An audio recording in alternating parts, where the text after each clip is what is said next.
আমরা তখন এইভাবেই তোমাদের মতো দাঁড়িয়ে আমাদের এই ফুটবল খেলায় অংশগ্রহণ করেছিলাম। সো তোমাদের প্রতি আমার শুভকামনা রইল যে তোমাদের হাত ধরে আগামীর ফুটবল অনেক দূর এগিয়ে যাবে।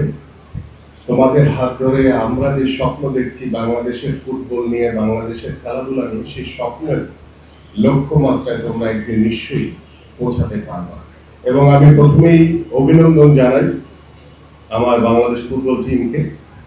গতকালকে আপনারা সবাই জানেন যে সান মেরিনোর সাথে আমাদের বাংলাদেশ ফুটবল টিম 2-1 গোলে জয়লাভ করেছে। বাংলাদেশ ফুটবল টিমের প্রতি শুভকামনা, পাশাপাশি আজকে আরেকটি মাহেন্দ্রক্ষণের অপেক্ষা আমরা রয়েছি। আপনারা সকলেই অবগত আছেন যে আমাদের গোয়াতে আমাদের মেয়েরা আজকে ফাইনাল তৃতীয় হ্যাট্রিক শিরোপা জয়ের লক্ষ্য নিয়ে আজকে মাঠে নামবে।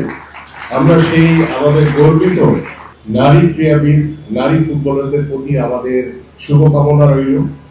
আমরা যাতে তাদেরকে বেরিয়ে দেশে এয়ারপোর্ট থেকে যাতে রিসিভ করতে পারি, সেই সুযোগটি যাতে আমাদের হয়, সেই প্রত্যাশা আমরা করছি যে আমরা আমাদের সেই নারী ফুটবলাররা বাংলাদেশের নাম উজ্জ্বল করে ইন্ডিয়ার মাটিতে জয়লাভ করে ইনশাল্লাহ তৃতীয়বারের মতো শিরোপা নিয়ে ফিরবে, এই প্রত্যাশা আমরা করছি।